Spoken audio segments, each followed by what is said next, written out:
c'est que quand on est pauvre, on ne peut pas changer grand-chose dans le monde. Ça, c'est un point. Et quand je dis pauvre, ce n'est pas au sens pauvre personnellement, c'est en tant que société pauvre. Si vous n'avez pas dans votre société de moyens pour changer les choses fondamentalement, vous allez avoir beaucoup de mal. L'argent, c'est aussi un truc, c'est pas pour rien que ça fait des milliers d'années que ça existe et que ça n'a toujours pas été remplacé par une nouvelle institution. C'est une invention hyper efficace parce qu'elle permet quelque chose d'incroyable, c'est qu'elle permet de rendre les échanges neutres. Pourquoi l'argent est tellement important? Parce que l'argent, c'est ce qui va motiver les gens dans une société à vous rejoindre alors qu'ils ne sont pas aussi obsédés que vous par la mission de la société.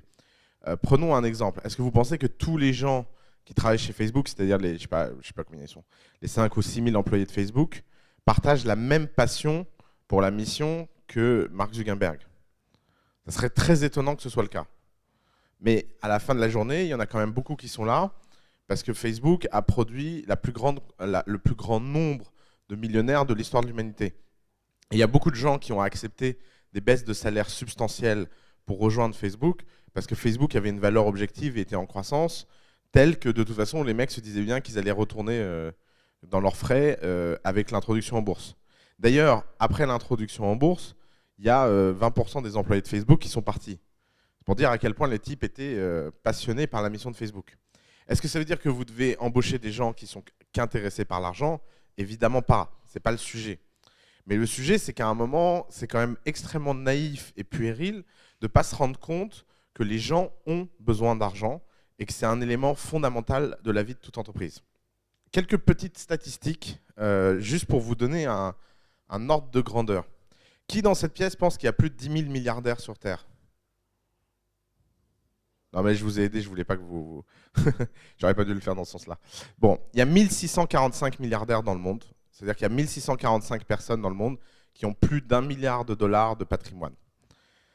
Alors, c'est pas beaucoup. Je sais pas combien ça fait en pourcentage de la population, mais ça fait vraiment pas beaucoup. Par contre, maintenant, combien il y a de gens qui sont des high net worth individuals? Alors, high net worth individuals, c'est des gens qui ont plus de 10 millions de dollars en cash en dehors de la valeur de leur société ou de la valeur de leurs biens immobiliers, de leurs bijoux, etc. C'est-à-dire vraiment qui ont une disponibilité cash de 10 millions dans des actifs liquides ou pseudo-liquides. Il y a 12 500 000.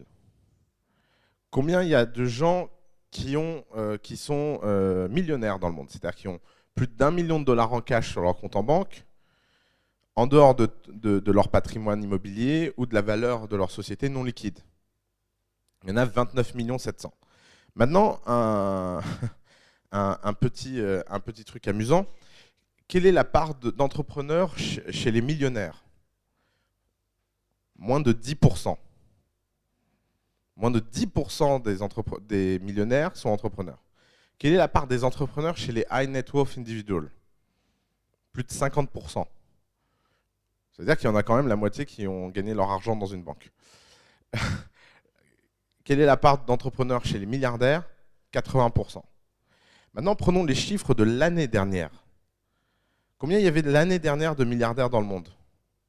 Alors cette année, il y en a 1645. L'année dernière, il y en avait 1700.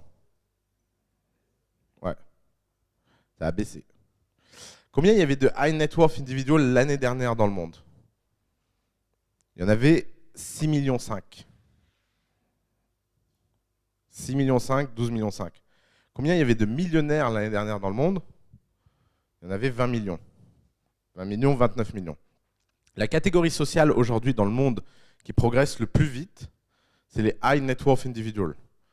Progressent beaucoup plus vite que les pauvres, parce que les pauvres, il y en a de moins en moins. Progressent beaucoup plus vite que l'extrême pauvreté. L'extrême pauvreté tend à disparaître rapidement. Progressent beaucoup plus vite que la classe moyenne, parce que la classe moyenne est en train de disparaître. Alors ça pose plein de problèmes dans plein de pays, mais il y a de moins en moins de gens qui ont un revenu, un salaire, etc. Par contre, il y a de plus en plus de gens qui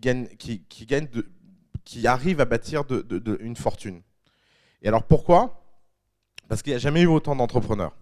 Et alors ça, c'est un autre point fondamental que vous devez comprendre, et ça va être le point structurant de toute la journée, c'est que pourquoi énormément de gens ont un mauvais raisonnement par rapport à l'argent, c'est parce qu'ils pensent que l'argent, c'est comme l'emploi, c'est un stock. C'est un point assez compliqué théoriquement à comprendre. Mais par exemple, l'emploi, je vais faire une petite digression par l'emploi, vous allez comprendre. Si par exemple, quelqu'un, on vous dit souvent, si du travail disparaît, il y aura plus de chômage. Alors que par exemple, l'avènement de l'automobile a supprimé quelques milliers d'emplois et en a créé des millions. Pourquoi? Parce que l'emploi n'est pas un stock. C'est quelque chose de beaucoup plus compliqué. C'est que des fois, les nouvelles technologies créent plus d'emplois qu'elles se détruisent. Des fois, c'est l'inverse. Mais de toute façon, ce n'est pas un phénomène en soi. Il n'y a pas une quantité de travail qu'on se partage. La vision politique veut qu'il y ait une quantité de travail qu'on se partage. Ce n'est pas le cas. Pareil, il n'y a pas une quantité d'argent dans le monde qu'on se partage. L'argent peut être créé. C'est peut-être la chose la plus difficile à concevoir, mais il n'y a pas besoin de prendre de l'argent à quelqu'un pour créer de l'argent. Si vous prenez, si vous avez besoin de 10 000 € pour créer votre entreprise, et que votre entreprise gagne 100 000 € par mois de bénéfices, au bout de quelques années, cette société vaut beaucoup plus que les 10 000 € que vous avez mis dedans. Pourtant, vous n'avez pris que 10 000 € pour créer cette entreprise. Résultat, vous voyez bien qu'il n'y a pas besoin de prendre de l'argent à quelqu'un pour avoir de l'argent. L'argent peut se créer et la valeur des choses se crée. Ce qui fait que la valeur des choses a aussi un autre corollaire qui est assez compliqué, c'est que la valeur réelle des choses est inestimable. Et alors, c'est ça le point. C'est que c'est quoi la différence entre être riche et être très riche? C'est hyper compliqué à définir. Quel est le seuil à partir duquel les gens se sentent riches? C'est très différent. Si vous êtes, par exemple, si vous êtes l'héritier de Porsche et que vous créez Volkswagen, histoire réelle, votre rapport à l'argent va être vachement différent et au succès que si vous êtes, parti de rien et que vous créez une chaîne de 10 restaurants. Vous voyez bien que dans un cas, le type, s'il crée 10 restaurants, il va se dire « Putain, je me suis appauvri dans ma vie ». Parce que je suis l'héritier Porsche. De l'autre côté, il y a eu une création de valeur énorme. Donc, il y a un grand souci, c'est que de toute façon, tout ça est toujours relatif, donc ça n'a pas d'importance. La seule chose qui a d'importance, c'est de comprendre que c'est un objectif sain à avoir. Et vous êtes, je pense, dans l'un des pays les plus défavorisés du monde à ce niveau-là. On n'apprend pas ce qu'est l'argent à l'école. Je veux dire, le moindre petit Américain ou petit Libanais, quand il est petit, il apprend à aller vendre des trucs. Je ne sais pas si vous lisez Calvin et Hobbes, mais c'est une BD que j'adore. Et dans Calvin et Hobbes, il crée toujours des petits business sur le côté pour vendre des limonades ou vendre des blagues ou vendre des idées super chères. Et il vend même des tapes sur les fesses. Il propose 10 $ pour kick your ass. Et d'ailleurs, très drôle cette image. Mais personne ne va payer 10 $ pour se faire frapper. Ah, mais pourtant, beaucoup de gens en auraient besoin. Calvin et Hobbes. Résultat, en fait, en France, donc on ne l'apprend pas à l'école, on ne l'apprend pas à l'université, on ne l'apprend pas dans les grandes écoles, et en plus, on ne l'apprend pas dans les grandes écoles de commerce. C'est-à-dire que, par exemple, ça m'a toujours épaté comment dans les grandes écoles de commerce françaises, on avait plutôt un rapport à former à la carrière plutôt qu'aux affaires, et de former à la performance individuelle plutôt que la performance d'entreprise. Et c'est comme ça, c'est la culture française, on va pas la réinventer. Mais par contre, si vous voulez être entrepreneur et que vous jouez dans cette compétition mondiale, il faut régler le problème du rapport à l'argent le plus rapidement possible.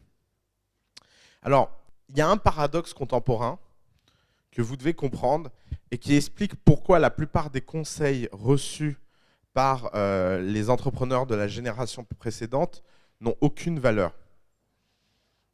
C'est le paradoxe qu'il est de plus en plus difficile de devenir milliardaire et de moins en moins difficile de devenir high net worth individual. Ça, c'est un paradoxe qui a complètement shifté. Si vous prenez l'ère industrielle, à partir du moment où vous étiez entrepreneur, alors c'était très très dur de pouvoir l'être, mais à partir du moment où vous pouviez l'être, il y avait tellement peu de concurrence et il y avait tellement de possibilités que le fait de devenir milliardaire était quelque chose de très facile. Alors très facile, sous-entendu, vous avez la moindre chance de pouvoir commencer un jour. Par exemple, imaginez les gens qui ont créé Dassault Systèmes. Enfin, pas Dassault Systèmes, plutôt Dassault Aviation. Dassault Aviation, c'est l'histoire d'un type qui convainc le gouvernement de lui donner plusieurs milliards pour créer une usine d'avions et qu'il aura meilleur compte de les faire lui et de s'enrichir lui, plutôt que laisser des fonctionnaires le faire. Pitch de fondation de Dassault. Bon, alors, effectivement, la probabilité qu'un État soit assez con pour enrichir gratuitement quelqu'un est faible, mais quand ça arrive, c'est automatique comme génération de valeur. Parce que même quand vous vendez aucun avion dans les 30 ans, bah, c'est pas grave, parce que de toute façon, vous avez le type qui vous a financé, qui vous les achète et qui vous fabrique un profit immédiat. Donc vous voyez, cette ère-là, et donc vous produisez Serge Dassault, spécial dédicace, et Marcel Dassault. Ce pitch-là, il est assez simple, mais ce pitch-là, il est plus réel de nos jours. Parce que de nos jours, ça ne fonctionne plus comme ça. Les gens sont trop informés. Même les histoires assez récentes du genre Microsoft et IBM, je peux vous dire quelque chose, ça n'arrivera plus. Aujourd'hui, vous avez un Microsoft qui va parler à un IBM. Les types chez IBM sont au courant de ce que le type chez Microsoft fait. Parce que les gens sont en moyenne beaucoup plus compétents qu'ils ne l'étaient. À l'époque, quand Bill Gates a été voir Microsoft et lui a dit « Ah, je ne vais pas vous le vendre, mon logiciel, mais vous allez me l'acheter à l'unité vendue », les types ont dit « Ouais, génial !» Aujourd'hui, je peux vous dire que pour obtenir ce genre d'accord-là, vous pouvez vous lever beaucoup plus tôt le matin. Vous avez plutôt intérêt à convaincre les clients directement. Donc ça crée une situation où le niveau de compétence nécessaire à justifier la création de valeur n'a jamais été aussi élevé. Ce qui veut aussi dire que, contrairement à avant, vous avez de moins en moins de gens qui sont prêts à travailler pour vous pour des clopinettes. Et ça, c'est un changement. Moi, je le vois dans l'histoire moyenne de la création d'une boîte. Et donc, ce paradoxe implique plein de choses dans l'entrepreneuriat contemporain dont beaucoup d'entrepreneurs n'ont pas encore pris conscience. Première chose, c'est que ça change complètement le rapport au travail. Étant donné qu'il y a une très, très grosse guerre pour les talents et une très, très, très grosse concurrence pour avoir les meilleurs au sein d'une cause, vous avez besoin de faire les choses très différemment qu'avant. Par exemple, dans les années 2000, quand des types créaient des startups, ils avaient une super idée, ils avaient un business plan, ils allaient voir des types encore plus incompétents qu'eux, les venture capitalistes, ils prenaient leur argent, ils prenaient plein de millions, et ils prenaient ces millions pour payer pas cher des freelances en Inde pour développer des logiciels dont tout le monde s'en fout. Et ils devenaient très riches parce qu'avant même que le logiciel soit sorti, ils étaient IPO, et il y avait des banquiers encore plus débiles que les VC qui achetaient les actions. Puis un jour, on s'est dit, tiens, c'est marrant, tout ça tourne sur du vent, et ça a fait le crack de 2000. Et le crack de 2000, il est quand même dû au fait que sur 95% des sociétés qui ont IPO cette année-là, elles ne faisaient pas de bénéfices. Vous imaginez, 90% des boîtes qui rentrent en bourse ne font pas d'argent. Ils n'ont aucun plan de développement, et c'est pas ne pas faire d'argent à la Amazon, parce que souvent on vous dit oui, mais Amazon aussi, ils n'ont pas fait d'argent pendant longtemps. Oui, ok, Amazon, ils n'ont pas fait d'argent pendant longtemps parce qu'ils ont doublé leurs dépenses en capital tous les ans de façon continue pendant les 10 premières années de leur histoire. Forcément, quand vous créez des data centers, des warehouses et des infrastructures de transport à travers le monde, ça coûte un peu d'argent, effectivement. C'est pas gratuit. Mais ce n'est pas la même chose que des boîtes qui n'investissent rien et qui ne font pas d'argent, juste parce que structurellement, personne n'achète ce qu'elles fabriquent. Vous avez des histoires incroyables de ce point de vue-là. Par exemple, Music Wave. Music Wave, vendu 450 millions de dollars ou 350 millions de dollars pendant la bulle Internet. Le lendemain du rachat, Microsoft le dévalorise, enfin quelques semaines après le rachat, Microsoft le dévalorise dans ses comptes à 8 millions de dollars de valeur. Comment une boîte peut passer de 350 millions à 8 millions? Simplement parce qu'ils se sont rendus compte qu'en fait personne n'utiliserait jamais ce truc. Et que la techno valait pas grand chose. Et des histoires comme ça, il y en a plein dans la bulle parce que c'est un mécanisme. Mais comme maintenant les gens sont au courant de ça, les gens ont un rapport au travail qui change à tous les niveaux. Premier rapport au travail et à l'ambition qui change, c'est la cofondation. À un moment ou à un autre, vous allez chercher des cofondateurs et vous allez répartir le capital entre eux. Alors, il y a deux choses. Soit vous êtes une boîte où vous avez vraiment une équipe cofondatrice solide, donc vous êtes 2 ou 3 grand max, et il y a une seule façon de faire, c'est de le faire à l'égalité plus. L'égalité plus, ça veut dire que, par exemple, vous êtes 3, comme c'est difficile de faire 33,33, 33, 33 et que c'est pas beau, vous faites 40, 30, 30. Il n'y a pas de différence entre avoir 40 et 30, mais ça facilite le compte. Donc ça veut dire que vous avez des cofondateurs et vous avez une équipe de cofondation solide. Pourquoi? Parce que comment voulez-vous que quelqu'un de vraiment talentueux vous rejoigne et se dise dans sa tête qu'il vaut moins que vous? Alors il y a des excuses. Ouais, mais c'est moi qui ai eu l'idée. L'idée ne vaut rien. Désolé. C'est moi qui ai commencé il y a 1 an. Oui, mais qu'est-ce que c'est 1 an à l'échelle de 10 ans? Aujourd'hui, le temps moyen pour faire une bonne boîte, c'est 10 ans quand elle réussit. Il faut 10 ans pour faire un cycle complet. Qu'est-ce que c'est d'avoir déjà passé 6 mois ou 1 an à glander sur ces 10 ans? Parce qu'en général, la phase business plan, c'est quand même pas la phase la plus intense. Donc, tout ça. Alors, évidemment, malheureusement, il y a le cas de tous les gens qui ont pas des cofondateurs, mais qui ont des gens payés en equity. Et alors ça, entendons-nous bien, c'est pas parce que quelqu'un a des actions dans votre société qu'il est votre cofondateur. Vous pouvez donner des actions dans votre société à quelqu'un parce qu'il vous rend un service ou parce qu'il a quelque chose qui vous intéresse. Et étant donné que vous ne pouvez pas lui donner d'argent aujourd'hui immédiatement, vous allez lui donner des actions. Ça, c'est très différent.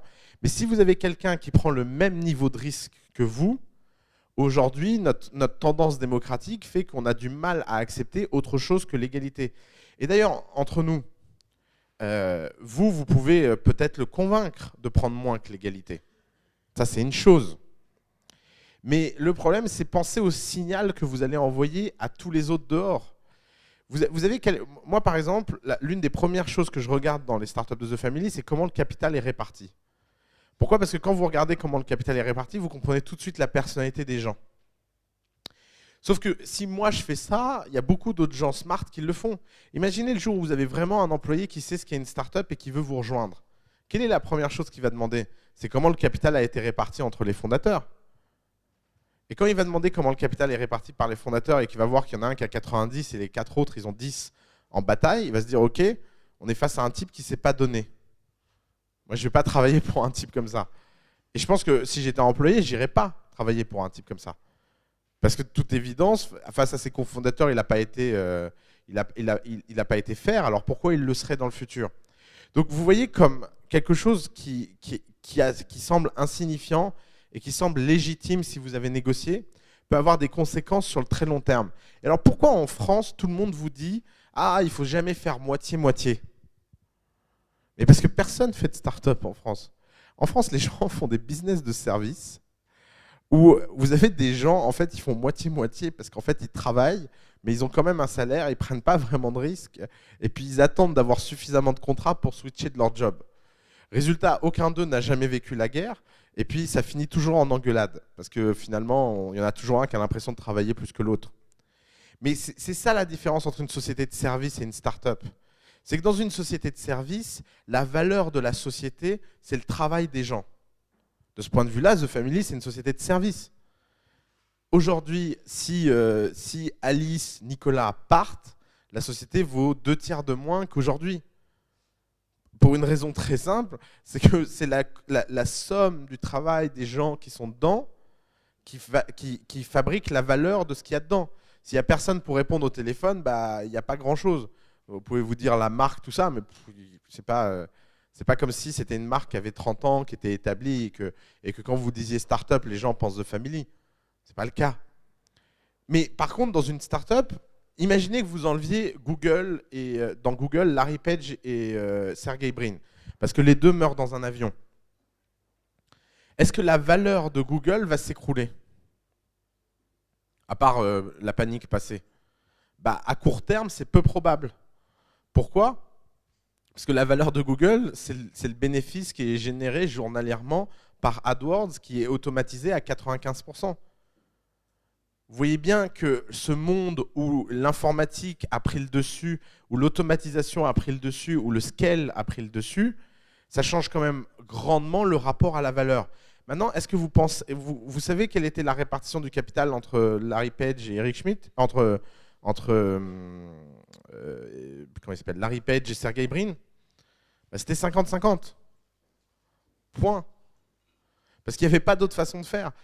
Larry Page ne pouvait pas regarder Sergey Brin dans les yeux et lui dire, écoute, Le PageRank, c'est moi qui l'ai inventé, c'est pour ça que ça s'appelle PageRank et non pas PageRank. Donc, parce que c'est moi qui ai la paternité de l'algorithme, je vais prendre plus de parts. Mais s'il avait eu cette discussion-là, il n'aurait jamais eu Sergey Brin, qui aurait dit ouais, c'est ça, ouais. Ok, bon ben j'arrête en fait. Et Google serait jamais devenu Google, parce que Google sans Sergey Brin, c'est pas Google. Maintenant, pensons à une histoire plus intéressante. Vous êtes Google. Vous venez de générer votre premier milliard de chiffre d'affaires. Votre premier milliard de chiffre d'affaires. Et vous avez l'opportunité de pouvoir embaucher Eric Schmidt, qui a comme particularité qu'il a été CEO de grosse boîte et qu'il était PDG d'une grosse boîte. Et vous voulez l'amener chez vous. Combien de pourcents du capital vous lui donnez? Alors, on va jouer à un petit jeu. Qui ici donne entre 1 et 5%? Okay. Qui donne entre 5 et 10? Okay. Qui donne entre 10 et 15? Okay. Qui donne entre 15 et 20? Ok. Bon, ils ont donné 12. Mais 12 d'une société qui vaut 1 milliard, c'est énorme en fait. Alors, ceux qui donnent entre 15 et 20, soit vous croyez qu'il y avait un piège, et voilà. Soit vous êtes vraiment trop généreux, les gars. Parce qu'après, il n'y a plus de place en fait. Mais ils ont donné 12%. Maintenant, moi, la conversation absurde moyenne que j'ai avec les fondateurs, c'est ouais, alors j'ai créé ma boîte il y a 1 an, on a 35 utilisateurs en ligne qui se battent en duel et ils ne savent pas trop pourquoi. Et là, j'ai un type, c'est un tueur, il veut rejoindre ma boîte, mais le mec, il veut 15%, et moi, je m'étais dit pas plus de 5. Qu'est-ce que je fais? Et en fait, le problème, c'est que déjà, le type qui rejoint, de toute évidence, c'est un amateur, il ne devrait pas demander 15, il devrait demander 50, vu qu'il n'y a rien.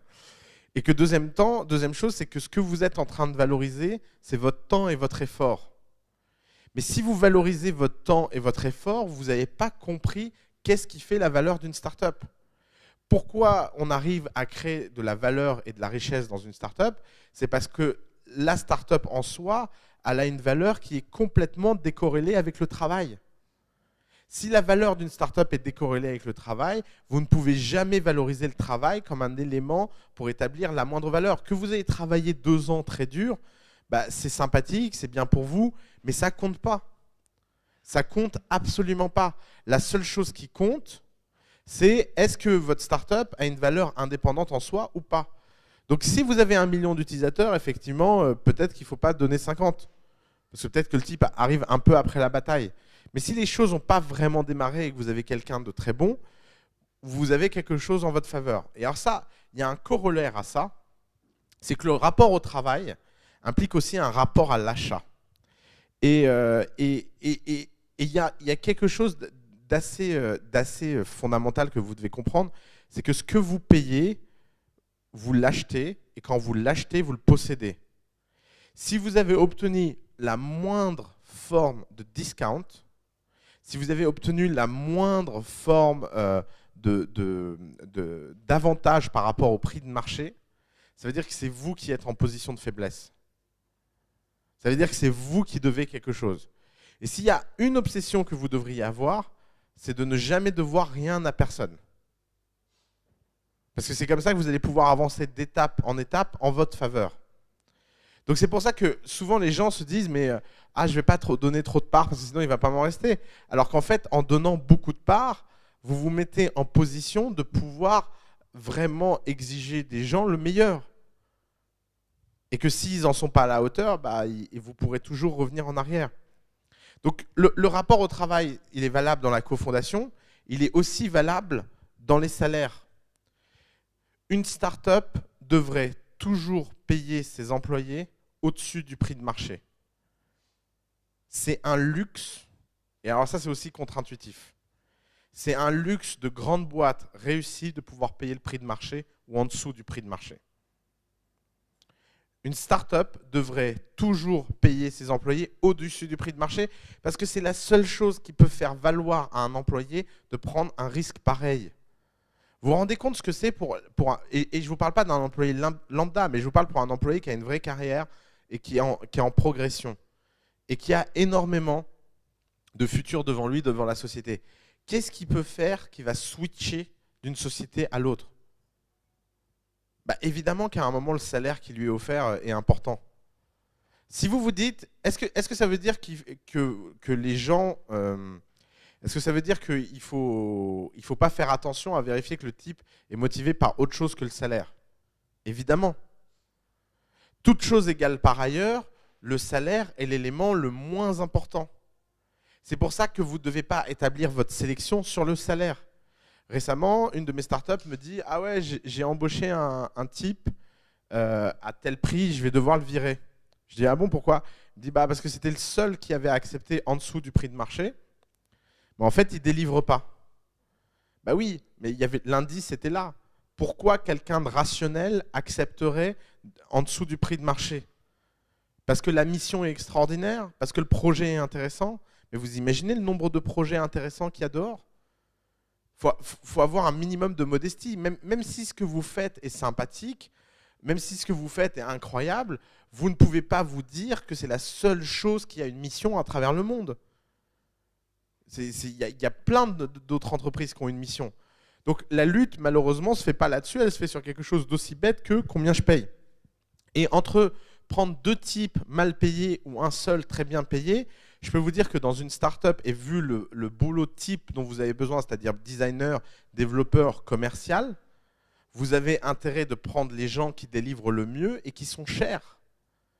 N'essayez surtout pas de payer. Alors, attention, quand je dis payer au-dessus du prix de marché, ça veut aussi dire que vous pouvez avoir des grandes inégalités de traitement au sein de votre boîte. Ça, c'est une autre réalité qu'il faut admettre. C'est que forcément, il y a des postes qui coûtent beaucoup plus cher que d'autres. Et si vous étiez prêt à offrir 3 000 € à un junior, vous pouvez peut-être offrir 10 000 à un senior pour le même boulot. Parce qu'il a une expérience qui peut avoir beaucoup d'impact chez vous. Donc, le bon référentiel en termes d'argent et en termes de salaire dans une start-up, c'est le prix de marché. Deuxième chose, le rapport au travail, il change donc à la cofondation et donc au montant qu'on va donner d'action. Pensez-y, je vais reformuler différemment pour que vous compreniez bien. Xavier Niel, quand il a fondé Iliad, il avait 100% des actions.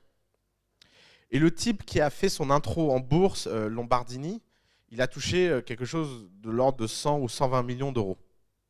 Ok. Et Xavier Niel prend souvent ça comme argument en disant j'ai partagé beaucoup de valeur avec les gens puisqu'ils ont 120 millions. Le truc, c'est que lui, il est devenu la 10e fortune d'Europe. La probabilité que quelque chose comme ça arrive en 2014, elle est nulle. Aujourd'hui, un Lombardini qui rentre dans une boîte, il ne prend pas 2% du capital. C'est impossible. Ça n'existe plus parce que les gens maintenant sont informés. Les développeurs, tout Iliad a été bâti avec des développeurs moins bien payés que le marché parce que c'était un environnement de travail sympathique. Et vous imaginez pas ce que c'était d'avoir un esprit start-up il y a 15 ans. Avoir un esprit start-up il y a 15 ans, c'était un truc... les gens étaient prêts à vous payer pour venir travailler chez vous, surtout dans le domaine technique, parce que dans les grosses sociétés, les gens souffraient énormément. Ils ne pouvaient rien faire d'intéressant, ils ne pouvaient pas utiliser les technologies qu'ils voulaient. Xavier Niel a été un génie de ce point de vue-là. Il a attiré des types incroyables comme ça. Mais il n'est pas fou, il savait très bien quelle était leur valeur de marché, il savait très bien que les types étaient prêts à accepter des salaires en dessous du marché, parce que la valeur plaisir qu'il leur attribuait était énorme. Aujourd'hui, ça, c'est impossible. Aujourd'hui, bâtir un groupe comme Iliad, ça ne coûte pas 10% du capital. Je peux vous dire que ça va coûter beaucoup plus cher que 10% du capital. L'inventeur de la Freebox a touché 400 000 € de bonus.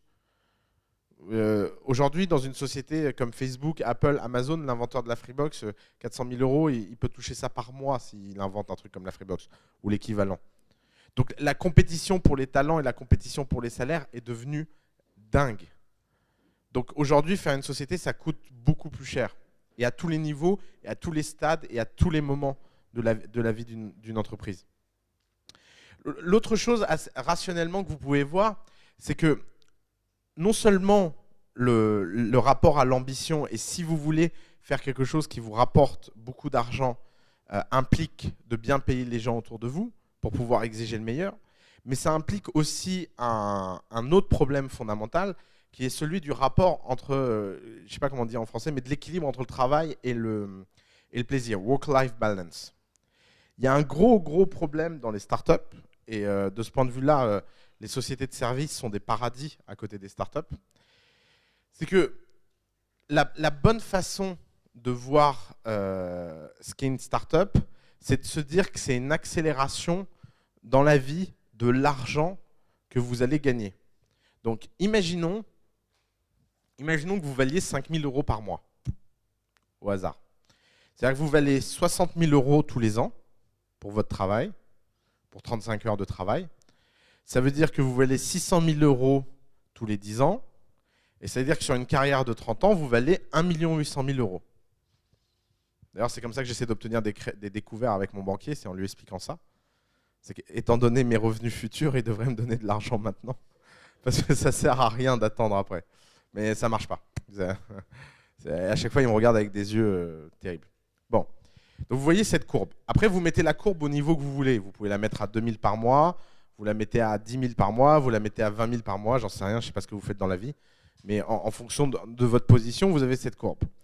Qu'est-ce que c'est une startup? Une startup, c'est ramener cette valeur, donc votre valeur personnelle, et essayer de la tirer, et vous la tirez hyper fort, et hyper fort, pour la ramener à 5 ans au lieu de 30 ans.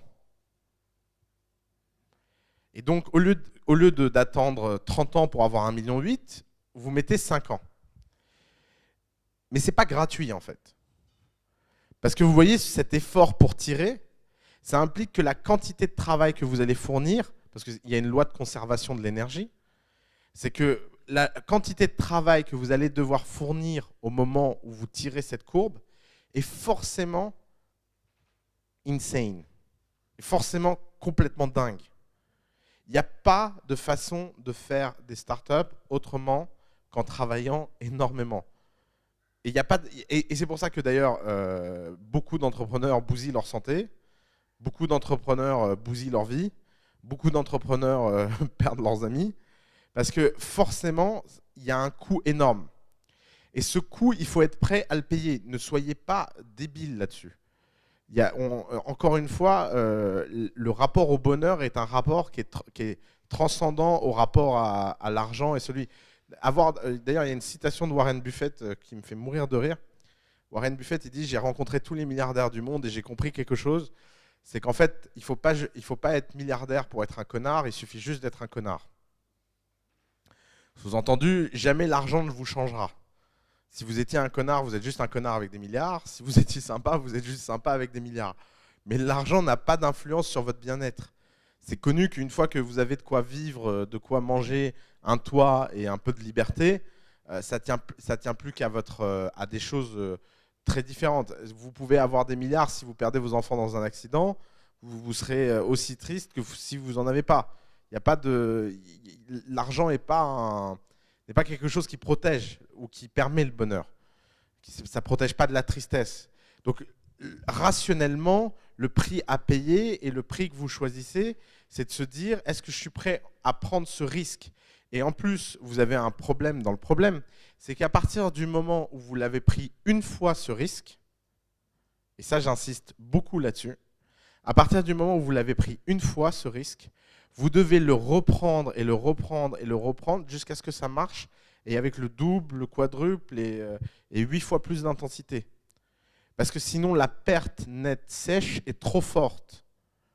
Si vous avez vraiment un échec retentissant après votre première expérience entrepreneuriale, vous n'avez qu'une chose à faire, c'est de recommencer le plus vite possible. Parce que c'est fini. Vous voyez bien ce que vous avez fait à votre courbe. Votre courbe qui était linéaire comme ça, vous l'avez mis plate. Vous l'avez même mis décroissante. Donc vous avez créé de la dette qu'il faut rembourser. Alors évidemment, si ce que vous avez fait pendant 5 ans vous a passionné, vous pouvez vous dire, bon, c'est pas grave, j'ai payé ces 5 ans et c'était le prix de ma passion. Oui, mais ça veut dire donc que si c'est vrai, vous ne pouvez pas retourner dans le chemin normal parce que ça va vous rendre dépressif. Il faut continuer à payer le prix de la passion jusqu'à ce que ça marche. C'est pour ça que le voyage entrepreneurial, c'est un voyage souvent à sens unique. Faites très attention de vous lancer. Souvent, les gens ont peur de se lancer parce qu'ils ont peur d'échouer. Mais ce n'est pas de ça dont vous devez avoir peur. Vous devriez plutôt avoir peur de ne plus avoir le choix de réussir. C'est que c'est fini, vous n'avez plus le choix. Vous êtes confronté à une situation où la seule chose qui peut vous arriver et la seule chose que vous pouvez faire, c'est réussir à accélérer cette fameuse courbe. Vous avez besoin à un moment ou à un autre de créer cette richesse pour pouvoir justifier le temps que vous avez passé dedans. La bonne façon de voir ça, c'est comme au casino, quand vous avez perdu sur les rouges, vous devez doubler sur les rouges jusqu'à récupérer votre mise plus un gain. Il n'y a rien d'autre à faire en fait. Parce que finalement, sinon c'est perdu pour rien. Et même si vous avez pris du bon temps. Je ne suis pas en train de vous dire de le faire pour l'argent. Je suis en train de vous dire, devenez entrepreneur pour l'argent. Et une fois que vous avez choisi d'être entrepreneur, choisissez quel type d'entrepreneur vous voulez être pour prendre le maximum de plaisir. Vous voyez le raisonnement à deux niveaux? Mais si vous n'êtes pas prêt à prendre le risque que ça a comme impact sur votre ligne de revenus et votre fameuse ligne de revenus, ne le faites pas. Parce que le risque, il est énorme. Et notamment pour les gens qui ont une carrière qui démarre bien. Imaginez, vous avez fait une bonne école, vous avez 30 ans, vous êtes en bonne position. Moi, j'ai une théorie sur pourquoi les Américains produisent autant d'entrepreneurs. C'est parce que les gens se font virer du jour au lendemain, même quand ils ont des situations stables. C'est-à-dire que vous pouvez être vous avez des boulots en or aux États-Unis, puis un jour, votre patron n'est pas content, puis il vous vire avec une 2 weeks notice. Et il suffit que ça vous arrive une ou deux fois dans votre vie et vous dites, ouais, plus jamais, quoi. Je vais aller créer ma boîte, comme ça je me virerai moi-même. Et comme en France, on est dans un système qui est très protecteur, forcément, le plongeon est un peu plus difficile. Donc, faire une start-up, c'est choisir de ne plus avoir de vie pendant quelques années pour avoir beaucoup de liberté pendant beaucoup d'années. Et après, vous êtes plus ou moins chanceux. Il y a des gens, ça prend 15 ans, il y a des gens, ça prend 3 ans.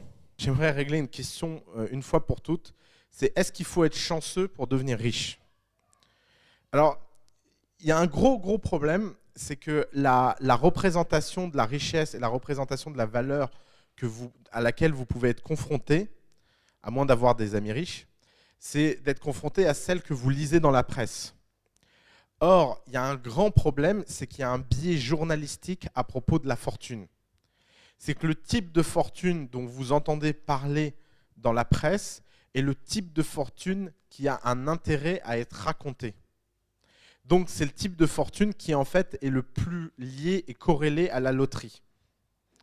Quand vous regardez l'histoire d'un Bill Gates, d'un Marc Benioff, d'un Steve Jobs, vous prenez en fait les histoires les plus extraordinaires et vous prenez les histoires qui ont l'intérêt. Si je vous donne l'histoire moyenne d'un high net worth individual, vous lirez jamais un article dessus. C'est chiant à mourir. Le mec s'est réveillé, il a travaillé dur, il a fini par avoir un concept qui marchait, il a signé un contrat et il a revendu sa boîte. Et vous n'avez ni jamais entendu parler du nom de la boîte, vous ne savez même pas à quoi elle sert, et en plus elle est dans un domaine où vous vous demandez, il y a vraiment des gens qui payent pour ça. Et donc, résultat, il y a cette espèce de sentiment général que la seule façon de réussir, c'est d'avoir de la chance. Dans le même moment, il y a un corollaire à ce problème-là, c'est que vous avez beaucoup de gens qui ont eu de la chance et qui viennent expliquer que c'est leur talent qui les a amenés là où ils sont. Et pareil, il y a un nouveau biais avec ces gens-là, c'est que ces gens-là fascinent les journalistes. Parce que vous imaginez un type qui se fait interviewer et on lui dit alors, c'est quoi les 5 clés pour réussir? Et puis le type dit, putain, les 5 clés, je sais pas, moi je me suis réveillé, je savais pas trop ce que je faisais, et ça a marché, je suis devenu riche.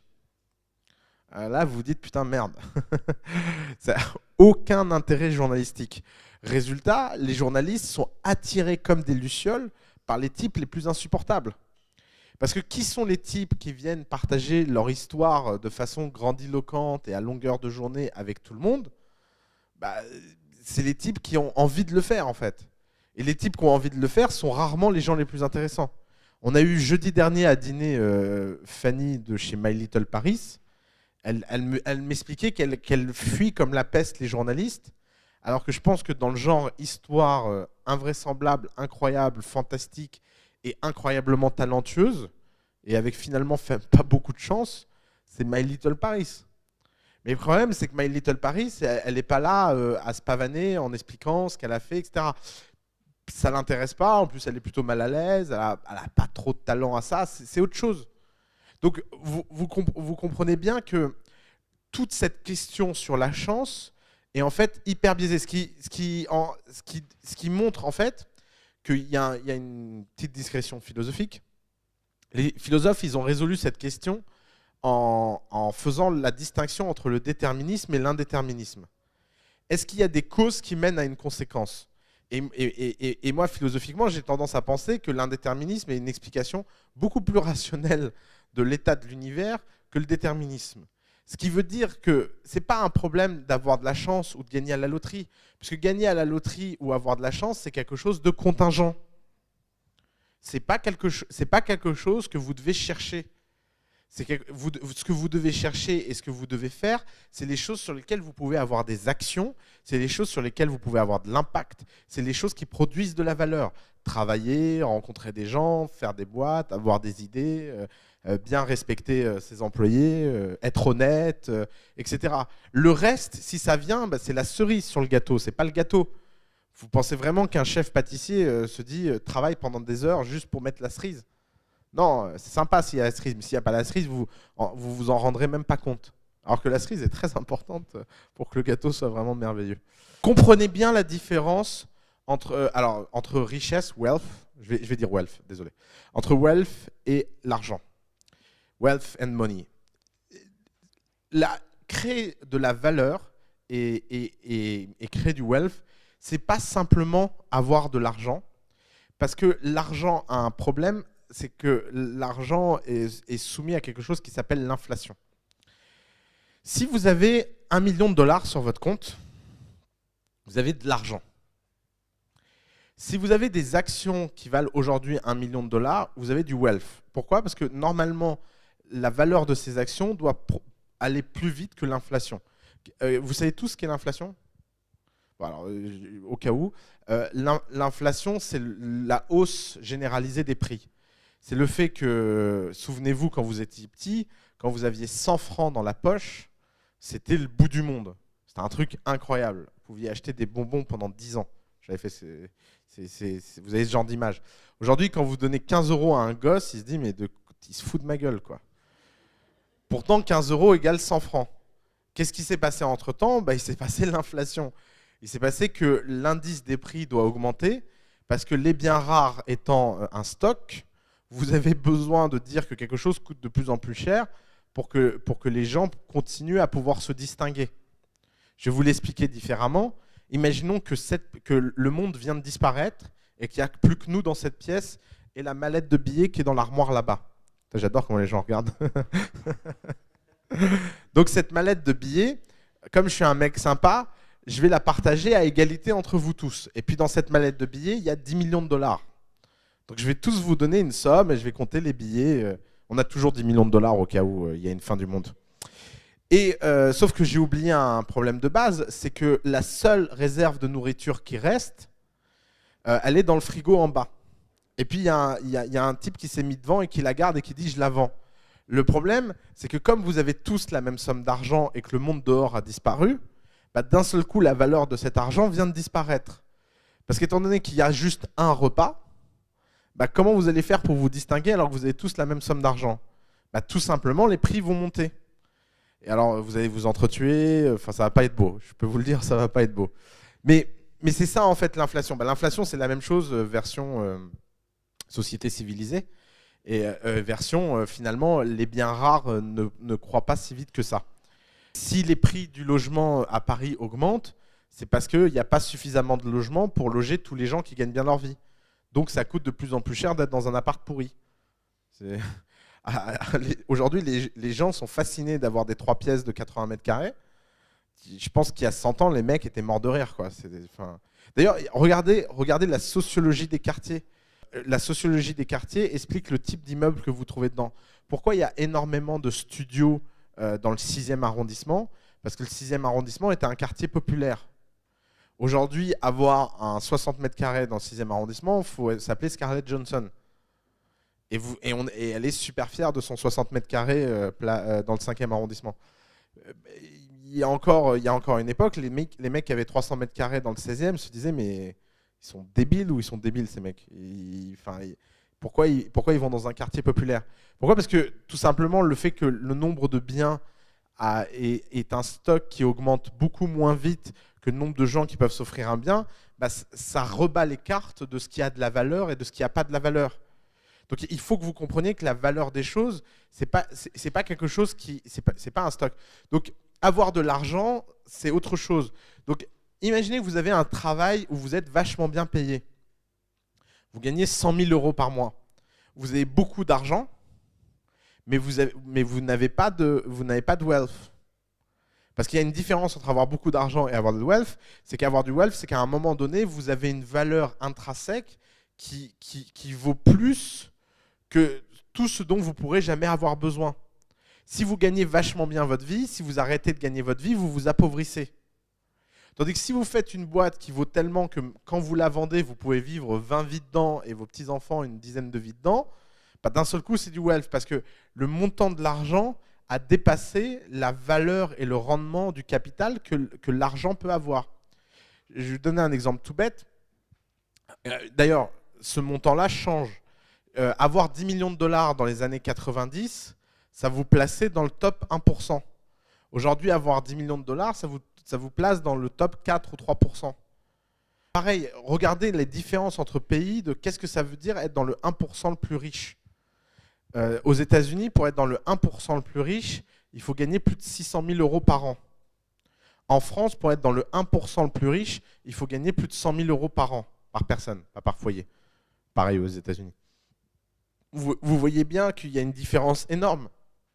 Maintenant, la vérité, c'est que gagner 500 000 dollars par an quand l'école de vos enfants coûte 100 000 dollars par enfant, bah d'un seul coup, ça paraît être beaucoup moins d'argent que quand vous êtes dans un pays où les écoles sont gratuites.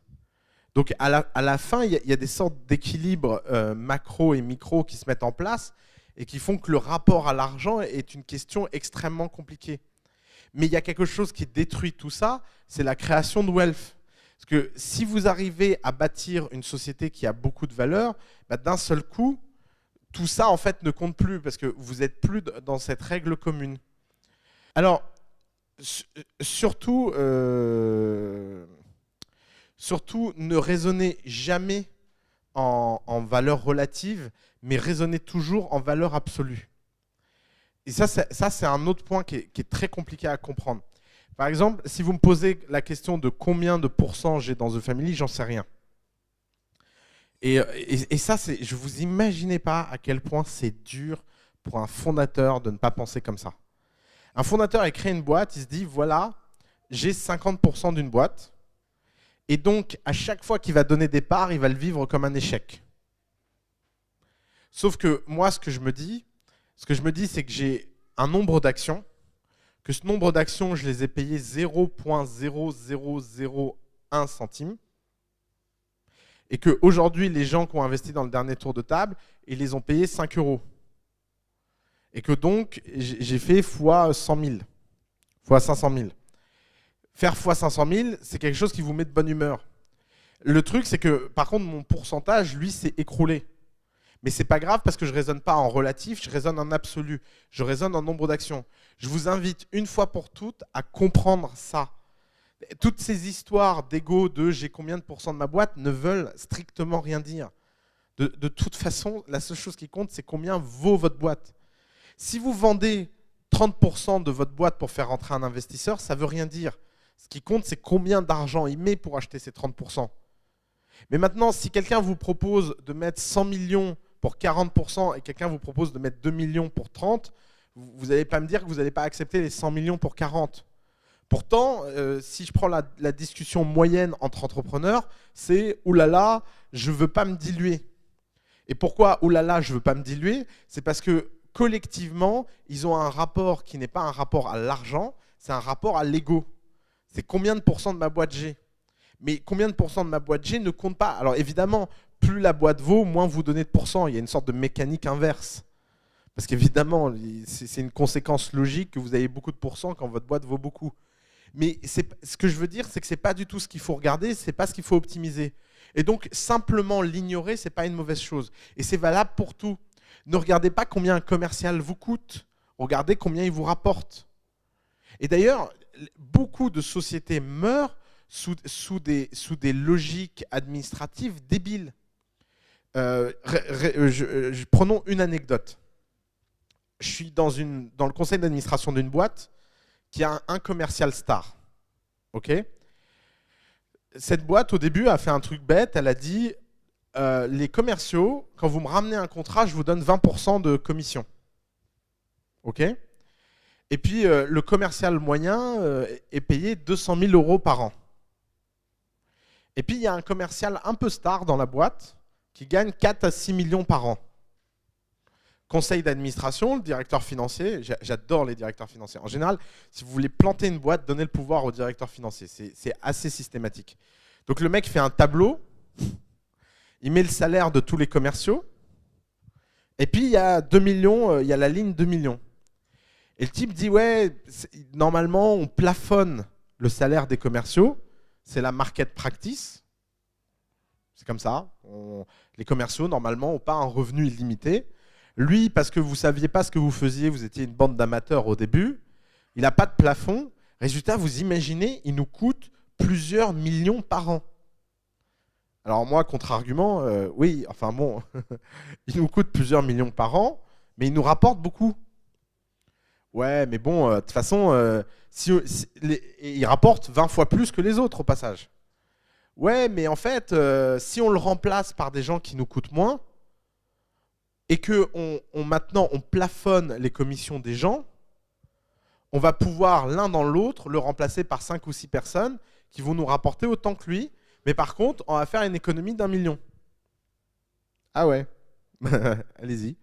Résultat, ils l'ont fait. Et alors, qu'est-ce qui s'est passé ? Il s'est passé 3 choses. La première chose, la conversation la plus difficile au monde où vous passez pour un traître.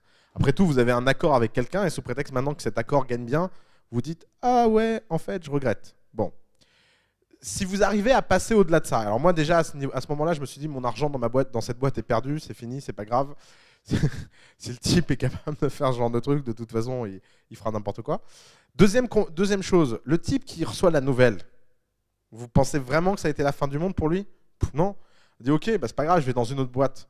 Mais comment ça, tu vas dans une autre boîte ? Ah non, mais moi je travaillais dans cette boîte de merde que je déteste parce que c'était la seule qui offrait aucune limite. Si maintenant c'est un market rate, je vais aller dans la boîte que je préfère. Bon, ils ont perdu l'employé, ce qui était plutôt prévisible, ça. Et troisième chose, bah, ils ne l'ont jamais remplacé. Résultat, le chiffre d'affaires que ce type générait est parti trop vite. En plus, ça a été un choc trop violent. Et la boîte a été perdue. Et pourquoi ? Parce qu'ils ont raisonné en relatif plutôt qu'en absolu. Et il ne faut jamais, jamais, jamais raisonner en relatif. Jamais. Et pourquoi ils ont raisonné en relatif ? Parce que les gens ont, dans leur rapport à l'argent, un rapport moral. Et ça, en France, encore plus qu'ailleurs. On pense que le travail a une valeur et on pense que c'est légitime. Quand on entend qu'un CEO ou un joueur de foot a gagné des dizaines de millions, on est choqué parce qu'on se dit quand même courir après un ballon, c'est pas grand-chose. Mais oui, mais le problème, il n'est pas là. Le problème, c'est que qui court après ce ballon ? Combien il y a de gens qui sont adulés dehors et combien ils rapportent à leurs sponsors ? Ces types qui courent après leur ballon. Vous croyez vraiment que Beckham a collecté autre chose que des cacahuètes par rapport au nombre de ventes qu'il a produit dans le monde ? Évidemment que c'est des cacahuètes. Sauf que ces cacahuètes, comme elles sont en absolu et pas en relatif, elles représentent beaucoup d'argent. Et ce jugement moral et ce rapport moral qu'on a à l'argent empêche énormément les gens de prendre les bonnes décisions. Parce qu'on se dit... Ah ouais, mais je vais pas payer machin autant alors que les autres gens dans ma boîte gagnent si peu. C'est pas le problème. Le problème, c'est quelle est la valeur absolue rapportée par chacun. Et point. Il n'y a aucune autre... Vraiment, si vous pouvez perdre juste une chose, c'est le rapport moral à l'argent. Quand je dis moral, ça ne veut pas dire éthique. Autre chose, ça suppose aussi fondamentalement que vous appreniez à vivre dans le futur au présent. Qu'est-ce que ça veut dire ? Ça veut dire qu'il faut ne surtout pas être obsédé par ce que vous avez maintenant, mais par ce que vous comptez avoir. l'un des problèmes numéro 1 des entrepreneurs, c'est qu'ils ont une vision à l'argent qui est une vision budgétaire. Je m'explique. Vous avez 15 000 € sur votre compte et vous cherchez un nouveau lieu. Vous tombez sur un lieu de 1200 mètres carrés qui est trop sympa, mais vraiment trop sympa. En plus, il y a une bonne lumière et tout. Vous vous dites, bah, je ne peux pas le prendre, je n'ai pas les moyens. Ça, c'est vivre le présent au passé. Parce que vous êtes victime de ce que vous avez fait dans le passé pour prendre vos décisions présentes. Un entrepreneur, ça doit être l'inverse. Il doit vivre dans le futur au présent. Donc la bonne question à se poser, c'est est-ce que prendre ce lieu va changer nos revenus et le rapport que les gens auront à nous? Ce n'est pas forcément le cas. Je ne suis pas en train de vous dire de sortir dehors et de vous prendre un bureau de 1200 mètres carrés. Ce que je suis en train de vous dire, c'est que ça peut avoir des conséquences extrêmement graves. Parce que le sujet, c'est est-ce que vous êtes en train de prendre une décision qui va changer votre futur ou pas? Or, si vous avez une vision budgétaire des choses, vous allez toujours être obsédé par acheter au plus cheap. Et ça, c'est un mal français. Moi, par exemple, alors ça arrive tout le temps, alors j'essaie de me calmer par rapport à ça. Mais je juge toujours mes entrepreneurs au prix qu'ils mettent dans leur logo. Je m'explique. 80% des entrepreneurs que je connais, quand ils vont acheter un logo, ils cherchent le moins cher. Quel est l'élément qui va perdurer hyper longtemps dans l'histoire de votre boîte et qui peut être un élément différenciateur à très long terme si votre boîte devient un succès? Votre logo. Vraiment, voir le rapport que les gens ont à leur logo, ça montre à quel point ils croient que leur boîte va perdurer ou pas. C'est vraiment con comme truc. Et résultat, qu'est-ce qui se passe? Les gens, ils vont prendre plein de designers et ils vont accepter le designer qui a le devis le moins cher. Or, le devis le moins cher, c'est peut-être pas le type qui est le plus adapté pour vous, pour faire l'expérience et le logo le plus extraordinaire. Donc, ça ne sert à rien d'être cheap. Le point est que si ce que tu optimises, ce n'est pas le prix que tu payes, ça a deux conséquences. Soit tu n'as pas d'argent, et dans ce cas-là, tu vas rentrer dans la conviction pour avoir le meilleur, et tu vas investir quelque chose de bien plus important que l'argent, c'est le temps. Pour te raconter l'histoire du logo de The Family, le logo de The Family, c'est 1 mois de travail de Nelly, la sœur d'Alice. Elle avait autre chose à foutre que notre logo. Sauf que Alice est rentrée en mode hystérie, à aller chez elle tous les jours et la faire chier, pour convaincre elle et sa meilleure amie de faire un logo. Et c'est de la conviction. Et quand elles ont sorti au bout de 2 semaines un logo, Alice a dit non, no way, c'est pas le bon, on recommence. Et elle aurait pu très bien se mettre sa sœur à dos. Moi, j'aurais été sa sœur à ce moment-là. Franchement, je l'aurais frappé, Alice. Mais vraiment. Mais elle n'a pas lâché, elle a fini par elle a craqué. Et donc, Alice a investi autre chose que de l'argent. Être cheap, ce n'est pas qu'une question d'argent, c'est aussi une question d'attitude. Maintenant, si tu as de l'argent et que tu fais des comparaisons, parce que beaucoup de gens ont des comparaisons, si tu compares les prix qu'on t'offre, tu es dans le mauvais truc. Ce que tu dois comparer, c'est qui est le designer, comment il travaille, comment tu peux faire, est-ce que tu es prêt à lui offrir des choses sur le long terme. Par exemple, moi, je connais quelqu'un qui voulait absolument travailler avec l'une des stars de la créa parisienne, qui a été le voir et qui lui a dit « Écoutez, je n'ai pas d'argent pour vous payer. Par contre, je m'engage tous les ans, pendant 10 ans, à vous payer le prix du logo au lieu de le payer une seule fois. Si la boîte marche. Et si la boîte ne marche pas, je suis désolé. » Le mec, il a trouvé ça marrant, il l'a fait, il a travaillé avec lui. Et résultat, comme le mec avait l'impression de payer 10 fois son logo, il l'a traité comme tel, il ne l'a pas laissé faire un sous-truc. Donc c'est ça le point. Le point, c'est que l'argent, ce n'est pas que de l'argent. L'argent, c'est aussi le temps que tu mets à faire les choses, etc. Et donc, la question, c'est qu'est-ce que tu optimises? Est-ce que tu optimises ce qui est important ou est-ce que tu optimises le coût que ça te coûte? Et alors, après, si tu fais une boîte de software qui vend des logiciels à des gens qui n'ont rien à foutre de ton logo, là, à l'inverse, je te trouverais débile d'aller chercher un artiste extraordinaire pour faire un logo.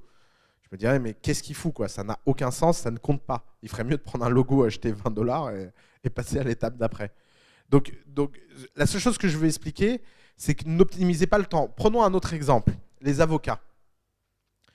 Combien de gens sont venus m'expliquer qu'en fait, ils ont été voir un de leurs copains pour faire les contrats, les machins, les trucs de leur start-up parce que c'était moins cher.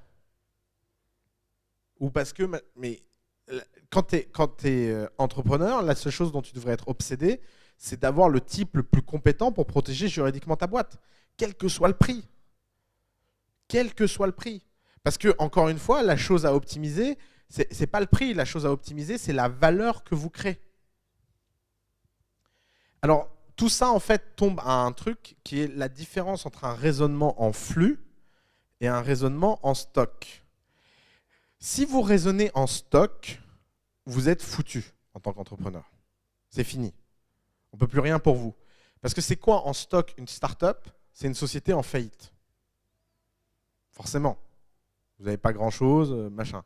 Donc ce qu'il faut, c'est réussir à raisonner en flux, c'est-à-dire vous dire les choses que je vais faire aujourd'hui vont avoir un impact sur les flux futurs qui vont venir chez moi.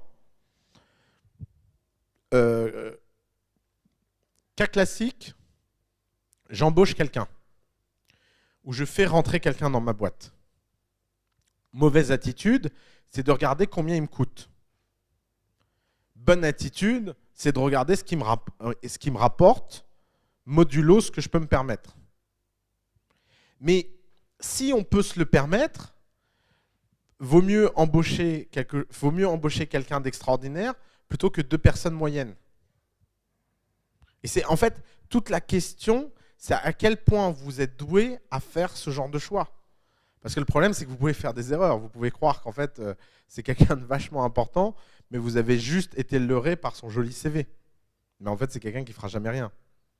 Donc, tout ça n'est pas pour vous dire d'aller embaucher hors de prix des gens qui sortent de grandes boîtes et qui ne savent rien faire. Dans le contexte d'une start-up, évidemment, sous-entendu. Donc, toute la question, c'est comment vous gérez ces flux et à quel point vous avez de l'intuition sur l'impact de ce que vous achetez aura sur la valeur de votre entreprise. Prenons un raisonnement tout bête. Vous avez, on va prendre des cas extrêmes. Vous avez Peter Thiel qui veut investir et vous avez Oussama Ammar qui veut investir.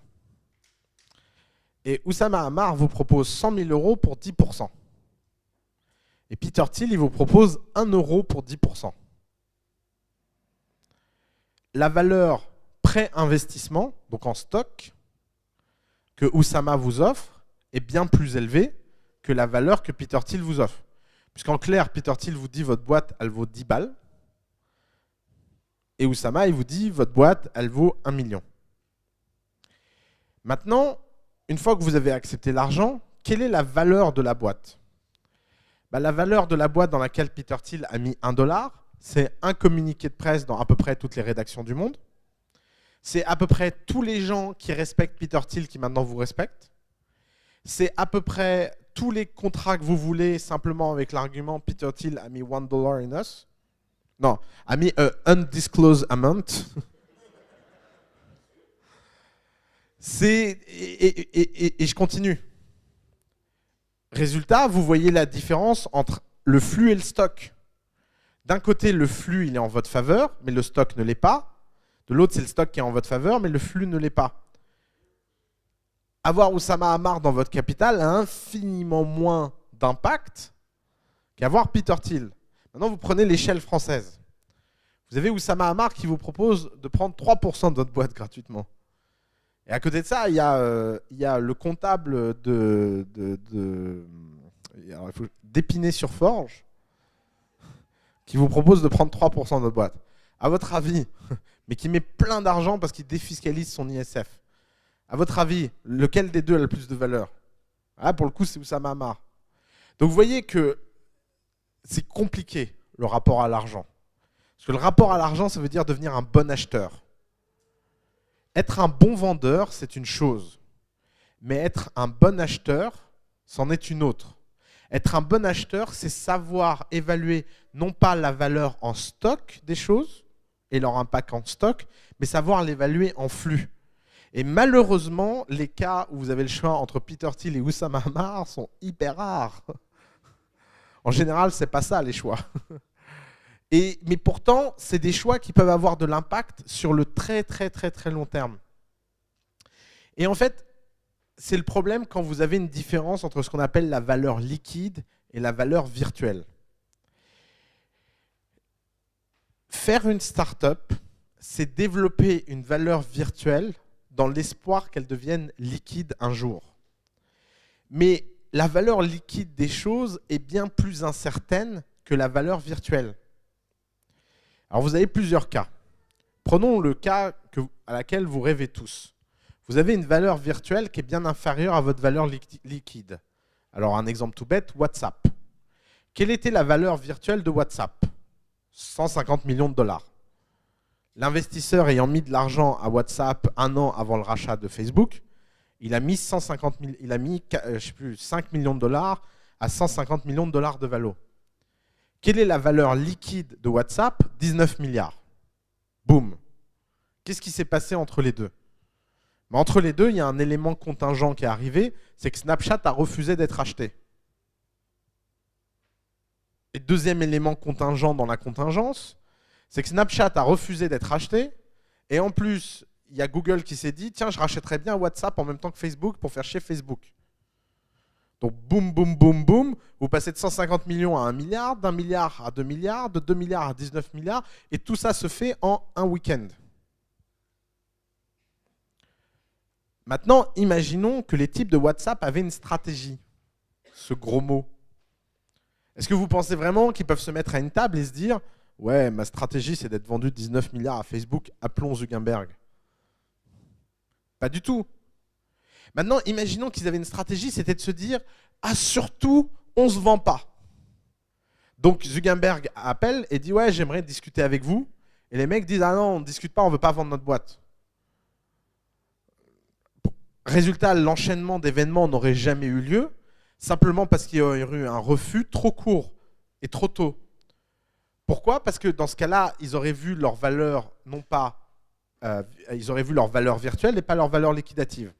Alors il y a le cas inverse, qui est beaucoup plus courant.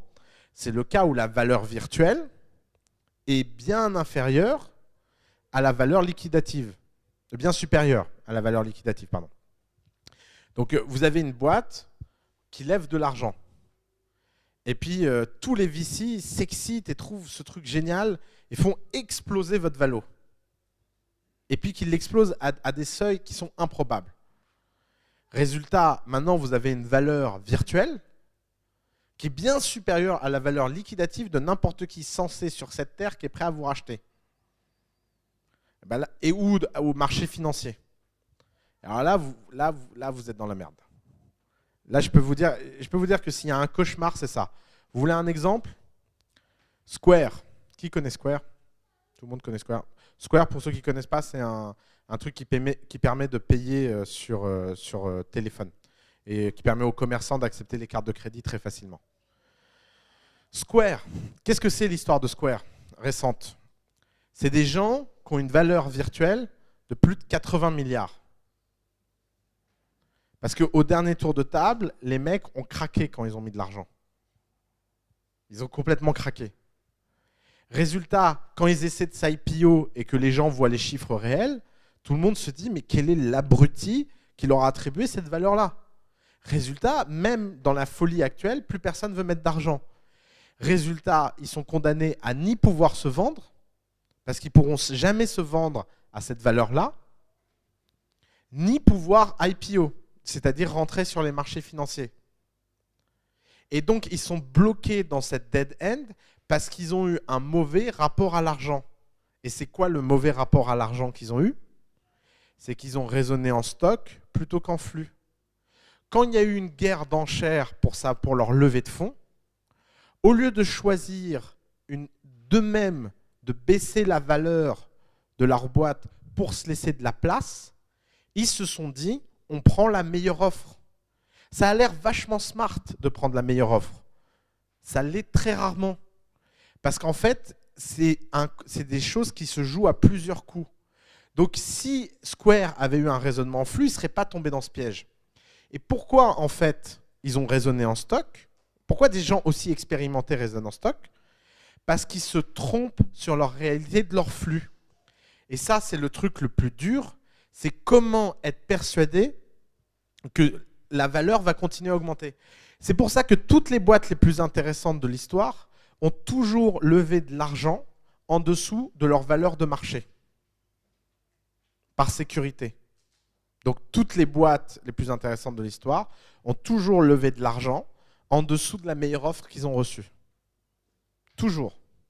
C'est le cas de Facebook, c'est le cas de Google, c'est le cas de... Google, le premier tour, il y avait des valos à 500 millions de dollars. Ils ont levé à 100 millions de dollars de valos. Pourquoi? Ils sont débiles? Non. Parce qu'ils se sont dit, au moins, comme ça, au pire, on vend la boîte 500 millions. Et on fait faire x5 à nos investisseurs, donc ils seront contents, donc on pourra fonder notre boîte. Donc vous comprenez qu'en fait, pourquoi tout ça est aussi important? Parce qu'à chaque fois que vous prenez une décision dans l'histoire de votre boîte, vous pouvez la ramener à un raisonnement financier, mais surtout pas à un raisonnement de financier. Il y a une différence entre faire un raisonnement financier et un raisonnement de financier. Faire un raisonnement de financier, c'est de faire un raisonnement en stock. C'est pour ça que les financiers et les CFO sont aussi dangereux dans les boîtes, si vous n'écoutez qu'eux. Parce que qu'est-ce que fait un financier? Un financier, c'est quelqu'un qui estime que le futur étant tellement incertain, la seule chose qui compte, c'est le présent. Et ils ont une préférence pour le présent à la préférence pour le futur. Un entrepreneur doit fondamentalement développer un goût pour le futur et une préférence pour le futur, et donc d'accepter le risque qui va avec. Parce que c'est comme ça que vous pouvez prendre des décisions, non pas sur le court terme, mais des décisions pour le long terme. Regardez comment Box est dans la merde. Box n'arrivera jamais à son IPO parce que tant qu'ils n'arriveront pas à faire du profit. Et pourquoi ils n'arrivent pas à faire du profit? Parce qu'ils ont pris trop d'argent à des valos trop élevés et trop souvent. Parce qu'ils pouvaient le faire, parce que le marché était là. Mais résultat, maintenant, ils sont dans cette dead trap qui est terrible en fait. Et si Square ne vous parle pas comme exemple et vous dites « bon, je suis encore très très loin de ça », le cas de Square est beaucoup plus probable avec votre première levée. Parce que quel est le moment où tous les entrepreneurs meurent à cause de leur valo? C'est la première levée. Parce que personne ne regarde jamais pour de vrai la valo d'une première levée. Si vous voulez vraiment lever de l'argent à 7, 10, 12 millions de valo, il suffit d'être motivé. Il suffit de parler à plein de gens et d'aller trouver des gens incompétents. Parce que comme les sommes que vous cherchez sont des sommes qui sont relativement accessibles, vous n'avez pas vraiment besoin de parler à des professionnels pour votre première levée. Si vous avez besoin de 2 millions, c'est juste 40 personnes qui mettent 50 000 euros. Combien il y a de personnes en France qui peuvent mettre 50 000 euros dans votre boîte? Il y a plusieurs millions. Donc si vous vous dites qu'il en suffit de 40 sur plusieurs millions, c'est quand même assez easy en fait comme point. Il suffit juste de parler à suffisamment de gens et il suffit juste d'être assez bon vendeur. Si vous arrivez à convaincre une personne sur 2, il suffit de parler à 80 personnes. C'est pas beaucoup. Si vous ne convainquez qu'une personne sur 4, il suffit de parler à 160 personnes. Si vous n'arrivez à convaincre qu'une personne sur 8, vous parlez à 320 personnes. 320 personnes, si vous parlez à 5 personnes par jour, ça fait à peine 2 mois. 2 mois et 10 jours. Vous imaginez à quel point c'est facile? C'est pas.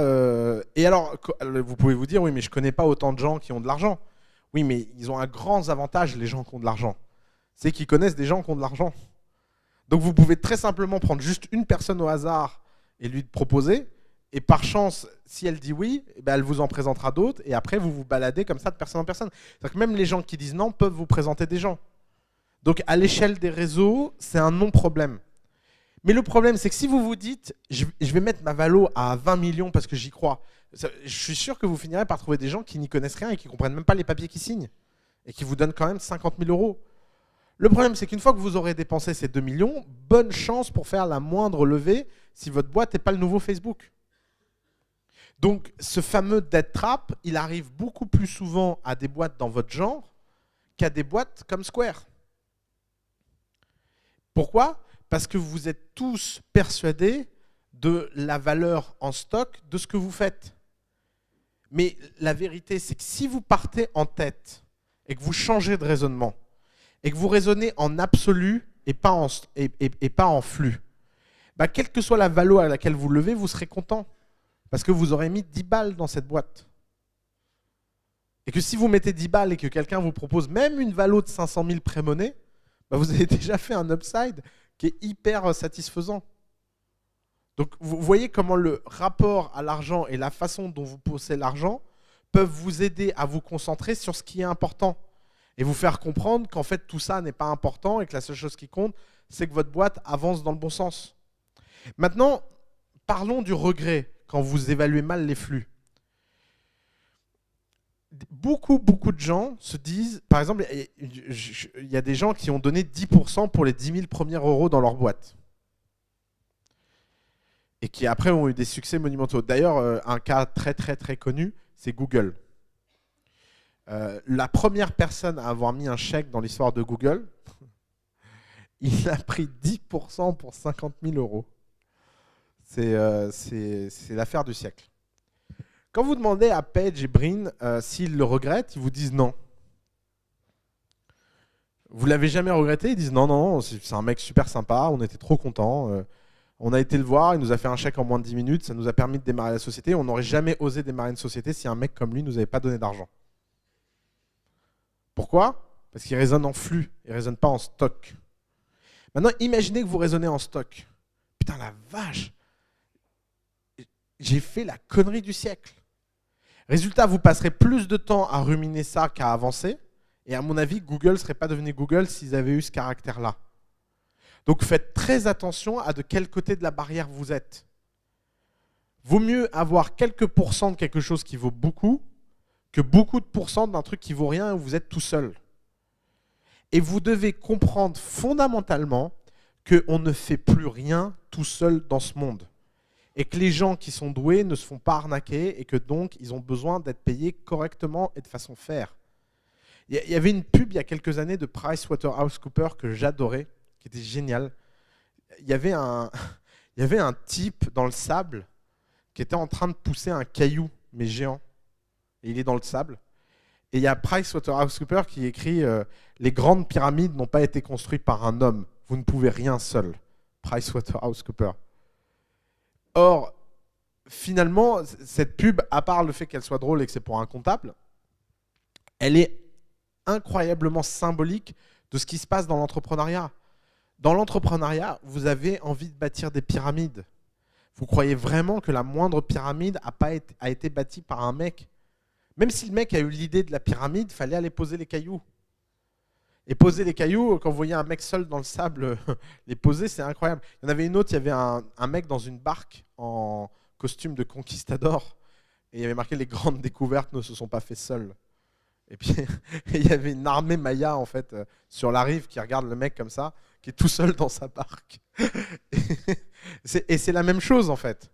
Et en fait, ces pubs auraient pu être des pubs pour l'entrepreneuriat et pour pourquoi vous avez besoin de mobiliser le plus de gens, le plus rapidement et le plus incroyablement possible. Alors, un autre mécanisme que vous devez comprendre pour comprendre la création de valeur, c'est comprendre ce qu'on appelle le mécanisme de création de valeur transactionnelle. Alors là, réveillez-vous, c'est un peu technique. Comment vous faites si vous voulez racheter une boîte et si vous avez envie de fusionner deux sociétés? Alors vous allez me dire, mais de quoi il me parle d'ici que j'ai besoin de fusionner deux sociétés? Il va se passer beaucoup de temps. En fait, à votre stade, c'est extrêmement courant de fusionner des sociétés, beaucoup plus que vous ne le pensez. Parce que souvent, vous tombez sur des gens qui ont créé la même chose que vous et vous vous dites, franchement, est-ce que ça vaut le coup de se faire concurrence? On ferait peut-être mieux de s'allier. Alors, c'est un cas très intéressant Parce que vous êtes dans le cas où vous vous dites finalement comment valoriser le travail que fait chacun pour faire quelque chose ensemble. Alors vous avez 3 cas. Le cas numéro 1, tout le monde en est à 0. Tout le monde en est à 0, ça ne vaut pas vraiment le coup de se prendre la tête, et il y a une seule bonne façon de le faire, c'est de faire 50-50. Par exemple, c'est Criteo, Rudel. Si vous avez 2 techos qui ont une boîte, il y a Rudel qui a la boîte, ils font la même chose. Ils disent les deux, il y en a une qui a un contrat, l'autre pas, mais ils se disent on va pas se prendre la tête, mais l'autre a des ingénieurs, machin. Donc on va pas se prendre la tête, on va pas faire un truc compliqué, on fait 50-50. Donc ça c'est le cas facile. Maintenant il y a le cas un peu plus compliqué. Il y en a une qui a une vision et l'autre qui a une exécution. Donc ça veut dire qu'il y en a une qui a un futur et l'autre qui a un passé. Comment vous faites? Mais il y en a une qui a, évidemment celle qui a le futur n'a pas d'argent, mais celle qui a le passé a de l'argent ou est en situation. Ben ça c'est, je pense, le truc que les entrepreneurs ne savent pas, mais c'est peut-être quelque chose que les entrepreneurs ne savent pas, mais il existe beaucoup de cas dans l'histoire de l'humanité où des petites sociétés ont racheté des sociétés plus grandes parce qu'elles avaient le vent en poupe et parce qu'elles représentaient le futur. Et donc, ce qui compte à ce moment-là, ce n'est pas de savoir l'état des sociétés, mais c'est de connaître l'avenir des sociétés. Si vous avez une petite société et qu'elle est en croissance, et que vous en avez une grande qui est en décroissance, elles peuvent avoir une valeur égale en fait. Alors qu'en termes de volume, elles ne sont pas du tout au même niveau. Je vais vous prendre un exemple très concret pour que vous compreniez. Imaginons que vous lanciez quelque chose dans le livre. Si vous lancez une start-up dans le livre et vous avez une façon d'avoir plein de lecteurs, bah vous pouvez à peu près acheter toutes les librairies de France gratuitement. Pourquoi? Parce que cet actif technologique-là, c'est la seule chose qui peut sauver, alors il n'existe pas, hein, rêvez pas, mais si vous voulez le faire, bon courage. C'est la seule chose qui pourrait sauver les libraires face à Amazon. C'est d'avoir trouvé une méthode pour rendre les gens fans de leur site et donc pouvoir par là même vendre des livres. Et ça, en fait, même si la société est toute petite, même si vous êtes 2 ingénieurs, vous pouvez racheter des grandes librairies. Et ensuite, vous jouez à une mécanique qui est 1 plus 1 égale 3, donc 3 plus 1 égale 10, 10 plus 1 égale 20, et vous voyez la logique. Parce que vous avez le vent en poupe. Et donc, vous allez avoir la valeur virtuelle de votre société en votre faveur. Et ça, si vous avez ce genre d'outils en tête, ça peut grandement changer votre rapport à l'entrepreneuriat. Si je peux vous inviter à faire quelque chose, c'est lisez ces histoires industriels où des types ont bâti des groupes à partir de petits groupes, etc. Je pense que l'histoire la plus connue, c'est Bernard Arnault et LVMH, évidemment, parce qu'il achète une boîte qui vaut rien, il la démantèle, il prend dedans Dior, et à partir de Dior, il va construire un groupe. Bah ça, des histoires comme ça, il y en a eu plein en France, et elles peuvent être des histoires entrepreneuriales, c'est-à-dire qu'avant d'acheter Bussac, ça aurait pu être l'histoire de quelqu'un qui avait une technologie ou qui avait une idée. Nous, on a un ami, il a développé un produit pour les afficheurs de panneaux dans la rue. Et il était en train d'essayer de vendre à un afficheur de panneaux. Et il s'est rendu compte que la société était sur le point de faire faillite. Et donc, il l'a racheté avant la faillite pour 3 clopinettes et 2 cacahuètes. Parce que les types avaient peur de gérer la faillite. Parce qu'en fait, c'est compliqué de gérer une faillite. Ils sont dit, ici, il y a un type qui est assez cinglé pour le prendre. Sauf que lui, la technologie qu'il avait représentait un changement de paradigme pour la nouvelle société. Donc la création de valeur transactionnelle dans ce sens-là existe. Donc ça, c'est le deuxième cas. C'est vous, en tant qu'entrepreneur, vous allez donner de la place dans votre capital à des gens qui sont beaucoup plus gros que vous, et vous allez avoir l'ascendant sur eux parce que vous représentez le futur. Alors, je ne dis pas que c'est très courant, mais ça arrive et ça pourrait arriver beaucoup plus souvent que ça n'arrive parce que les entrepreneurs sont ignorants sur cette possibilité-là. C'est vraiment, vous n'imaginez pas à quel point être en décroissance, c'est quelque chose qui panique tout le monde. Vous prenez n'importe quelle société en décroissance qui existe, si vous avez une technologie qui permet de résoudre ce problème de décroissance, vous valez plus que la société, quel que soit son chiffre d'affaires. Quel que soit son chiffre d'affaires. Non, mais le type qui a racheté Kahoot, c'est le type qui a fait ça. Exactement.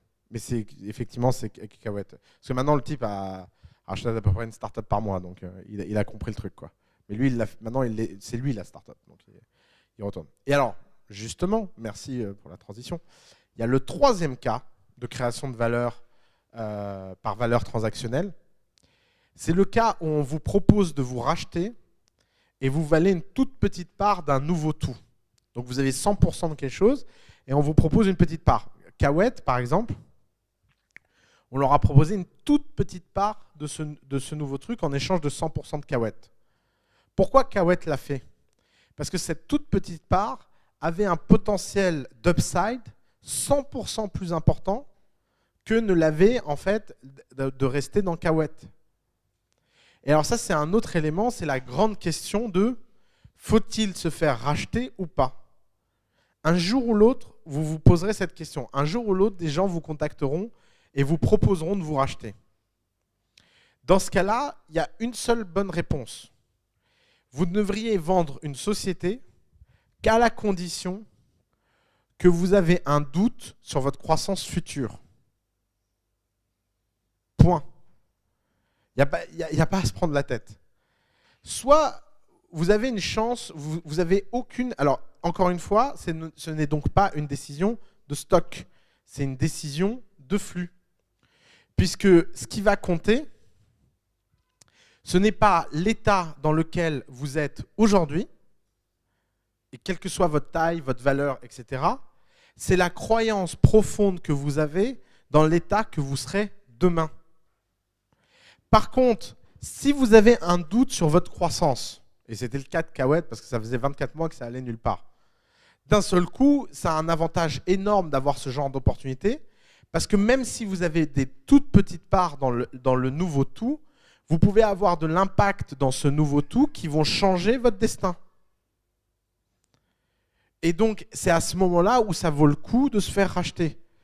Et ça vaut le coup de passer à autre chose, et ça vaut le coup de toucher un peu d'argent, etc. Donc toute la question, c'est à quel point vous avez confiance en vous. Et ça, c'est l'élément d'après. C'est que pourquoi l'argent est quelque chose d'aussi important et pourquoi le fait d'essayer de gagner de l'argent le plus rapidement possible est quelque chose qui devrait être une de vos obsessions. Parce que c'est la seule façon d'avoir confiance en vous et d'avoir du temps. Si vous avez de l'argent, vous êtes éternel. Si vous avez un business model qui tourne, d'un seul coup, votre rapport aux offres sont beaucoup moins cornéliens. Si on vous propose de vous racheter et que vous ne savez pas de quoi sera fait demain, d'un seul coup, vous hésitez à vous vendre. Forcément. Si par contre, vous êtes dans la situation où vous avez un revenu, vous avez de quoi vous payer, vous avez une boîte qui tourne et vous n'avez pas d'incertitude sur votre croissance future, la décision de se vendre ou pas s'évalue très différemment psychologiquement. Et en fait, toute l'histoire de l'entrepreneuriat, c'est l'histoire de bâtir en soi de la confiance. Vous savez, c'est peut-être pas pour rien qu'ils ont tous l'air aussi cinglés et aussi fous en termes de prise de risque. Mais il ne faut pas oublier que tout ça est appuyé sur des années de consolidation et de réussite. Ne comparez pas leur histoire à la fin par votre histoire au début. Et si vous voulez changer votre rapport à votre confiance en vous, faites de l'argent. Par exemple, récemment, j'ai un ami qui vient de faire faillite pour la 2e fois de sa vie. Pas de bol. Et en plus, cette fois, ça aurait vraiment dû être un succès.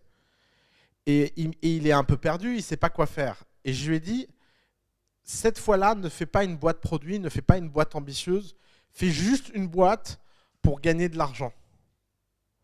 Il me dit, je suis étonné qu'un type comme toi me dise ça. Je dis non, parce que ça fait 2 fois que tu te plantes parce que tu n'as pas confiance en toi. Et pourquoi tu n'as pas confiance en toi? Parce que tu n'as jamais gagné d'argent de ta vie. Parce qu'il a tout de suite été entrepreneur après ses études et il n'a jamais eu le plaisir. Ça fait 7 ans que le type vit avec 2000 euros par mois. Et ça fait 7 ans que le mec vit en galère entrepreneuriale. On est le seul pays au monde où vous entendez des mecs comme les pigeons vous expliquer ça fait 10 ans qu'ils ne se sont pas payés. C'est un truc stellaire en fait. Je sais même pas comment les gens vivent sans être payés. Moi, si je paye pas mon loyer, on me met dehors. Hein. Enfin, je comprends pas ces histoires. Je comprends qu'on puisse pas être payé pendant un peu de temps, mais ça peut pas durer très longtemps. Donc on peut faire un investissement, 6 mois, 1 an, 2 ans, mais vous pouvez pas rester 7, 10 ans sans gagner votre vie. Et donc, le fait de changer une fois pour toutes son rapport à l'argent, je pense que c'est ce qui va l'aider à devenir un meilleur entrepreneur. Et c'est pour ça que vous devez ne pas confondre votre stratégie et vos opportunités. Ok, vous faites une boîte produit, bah, très bien. Mais ça ne veut pas dire que vous n'avez pas une opportunité à essayer d'avoir des contrats en chemin et d'essayer de changer votre perspective de revenus pour tenir plus longtemps. Parce qu'à l'échelle d'une startup, ça peut tout changer. Ça peut tout changer. Récemment, j'ai une startup en office hour qui me dit « Ah ouais, on a reçu une proposition pour faire un contrat pour gagner 50 000 euros. On va la refuser, c'est pas notre stratégie. » Mais ça va vous prendre longtemps de le faire. Ah non, non, c'est déjà fait, il suffit juste de changer notre logo.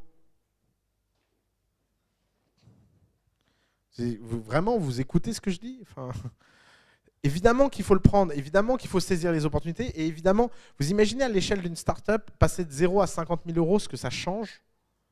Parce qu'en plus, au début, l'argent a beaucoup plus d'impact qu'après. Si vous faites plusieurs millions d'euros de revenus et quelqu'un vous propose de vous faire chier pour 50 000 euros, vous pouvez vous dire et puis, ok, j'en ai pas besoin. Mais quand vous avez rien, avoir quelque chose change tout. Et le fait que les entrepreneurs français ne travaillent pas assez leur réflexion sur le business model et sur comment gagner de l'argent tout de suite, ça les exclut très rapidement du jeu entrepreneurial sérieux. Parce que résultat, ils n'ont pas de temps. Résultat, ils n'ont pas de moyens. Résultat, ils restent cheap. Résultat, ils ne vont nulle part. Et encore, la question après, c'est qu'est-ce que vous faites de cet argent? Est-ce que vous versez un gros salaire? Ou est-ce que vous le réinvestissez pour aller encore plus fort et encore plus loin? C'est-à-dire que quand on dit aux gens que le business model, les revenus, l'argent, c'est quelque chose d'important, les gens se disent « Ah ouais, mais ouais, c'est vrai, comme ça, je pourrais partir en vacances. » Mais ce n'est pas ça le point. Le point, il est ailleurs. Le point est, est-ce que ce que vous êtes en train de faire peut devenir indépendant le plus rapidement possible? Parce que si vous êtes indépendant, vous avez du pouvoir. Si vous avez du pouvoir, vous avez de la liberté. Si vous avez de la liberté, alors vous êtes dans le jeu. Sinon, vous n'êtes pas dedans. Et vous êtes dans le jeu, ça veut dire que ça attire les autres. Et si ça attire les autres, ça veut dire que vous deviendrez plus fort et vous pourrez être encore plus fort dans le jeu. Et vous pourrez continuer à avancer. C'est pour ça que mesurer le succès de sa boîte et la vie de sa boîte par ses revenus, ce n'est pas une mauvaise idée. Et le fait de s'offrir la possibilité d'attendre longtemps avant d'avoir des revenus, c'est plutôt un truc de second time entrepreneur ou de third time entrepreneur. Le conseil que je donne à tous les entrepreneurs qui se lancent pour la première fois, c'est faites quelque chose à horizon court qui gagne beaucoup d'argent le plus rapidement possible. Parce que c'est comme ça que mentalement vous allez vous former et c'est comme ça qu'un jour vous pourrez faire des choses ambitieuses. Pour faire un Zuckerberg, c'est-à-dire, et encore c'est pas vrai, tiens, d'ailleurs, j'ai failli dire une connerie plus grosse que moi. Combien de temps Facebook a mis avant d'être break-even? Facebook a été break-even au bout d'1 mois parce qu'au bout d'1 mois, ils avaient suffisamment de trafic à Harvard pour payer leur pizza et leurs frais et un petit peu d'argent pour eux très rapidement. Le premier contrat publicitaire de Facebook, c'était quelques milliers de dollars. Mais ces quelques milliers de dollars changeaient tout. Ensuite, ils sont de nouveau passés à perte parce qu'ils sont passés d'une fac à plein. Combien de temps ils ont mis pour redevenir break-even? 3 mois. Parce que là, ils ont mis des pubs pour des casinos en ligne. C'est ce qui rapportait le plus à l'époque. Et combien ils mettaient de pub? Ils ne mettaient pas de la pub pour que ce soit son revenu. Il avait besoin de 80 000 euros par mois pour payer les salaires et les serveurs, dès que dans le mois, il faisait 80 000 euros, les pubs disparaissaient. C'était une époque où sur Facebook, des fois il y avait de la pub, des fois il n'y en avait pas. Mais vous voyez le raisonnement. Le raisonnement, c'est que de toute façon, personne n'a investi, ça coûte 80 000 euros par mois, je ne les ai pas, je vais les trouver rapidement, mais je ne vais pas les trouver pour faire un business. Je vais les trouver pour pouvoir être libre jusqu'à l'étape d'après. Ce qui fait que quand il a discuté son premier round de funding, il n'était pas à se dire « Putain, il faut que je signe avant la fin de la semaine, parce que si je ne signe pas avant la fin de la semaine, je n'ai pas d'argent pour payer les salaires. » Par exemple, quand Bunker est rentré en levée de fonds, je leur ai dit d'aller faire de la formation. Ils m'ont dit « Pourquoi ?» Je dis « Comme ça, vous mettrez un peu d'argent de côté, vous aurez tout votre temps. » Et c'est hyper important d'acheter du temps, parce que ça change tout à la table. Quand, vous croyez que, je vous l'ai dit, les investisseurs, ils sentent plus que tout l'odeur de la mort. Et donc, ils le voient plus vite que vous si vous êtes stressé ou si vous êtes confiant. Quelle est la meilleure façon de bâtir de la confiance en soi ? C'est d'avoir confiance. Soit vous vous dites la confiance en soi, c'est un caractère qui est magique, il y a des gens qui naissent avec et il y a des gens qui naissent sans. Ça, vous pouvez vous dire. C'est sans doute un petit peu vrai et qu'il doit y avoir un gène ou deux qui code ce genre de truc. J'ai vu qu'il y avait un gène qui codait la conscience de la mort. Il y a des gens qui sont plus ou moins conscients, qui peuvent mourir en faisant des conneries. Et en général, c'est un gène il y a pendant très longtemps, quand vous aviez ce gène, vous mourriez très jeune parce que vous sautiez d'une falaise sans vous rendre compte. Et donc, la population qui a survécu génétiquement, c'est la population qui avait ce gène, forcément. Et sauf qu'il se passe que ce gène est de plus en plus courant à nouveau dans les génotypes, parce que maintenant, on vous protège quand vous êtes enfant. On vous évite de sauter par une falaise quand vous êtes gosse. Et donc, il y a des gens qui grandissent avec ce gène, mais version civilisée. Parce que comme l'environnement n'est plus un environnement sauvage où c'est grave, bah, ça donne des gens qui prennent des risques inconsidérés et qui n'ont pas peur de mourir, puisque mourir, c'est virtuel maintenant. C'est de perdre de l'argent, quoi. Et donc, il y a peut-être ça, il y a peut-être ce genre de choses, mais ce genre de choses n'est rien par rapport à l'épigénétique. L'épigénétique, c'est l'influence que l'environnement a sur votre comportement et sur les gènes qui s'expriment ou pas. Et l'environnement dans lequel vous vous mettez, si vous avez 10 000 euros sur votre compte, vous ne parlerez pas de la même façon que si vous en avez 100 000, vous ne parlerez pas de la même façon que si vous en avez 1 million. Parce que ça, fondamentalement, ça change votre rapport au futur, ça change votre rapport au présent, et surtout, ça démontre aux gens si l'argent est important pour vous ou pas. Parce que finalement, c'est quoi un entrepreneur qui bâtit des choses qui comptent ? C'est quelqu'un pour qui l'argent est essentiel, mais absolument pas primordial. Quelle est la différence entre essentiel et primordial ? Primordial, c'est que c'est une obsession, c'est la seule chose qui compte. Essentiel, ça veut dire que vous savez que c'est important. Et ce qui est sûr, c'est que les gens pour qui l'argent ne compte absolument pas, ne font pas d'entrepreneurs. Parce que si l'argent ne compte pas du tout pour vous, faites-vous un plaisir, rendez-vous service et allez travailler dans des endroits où il n'y en a pas. Parce que forcément, vous aurez un élément qui sera en votre défaveur dans ce monde où à la fin de la journée, ce qui compte, c'est de pouvoir payer ses factures.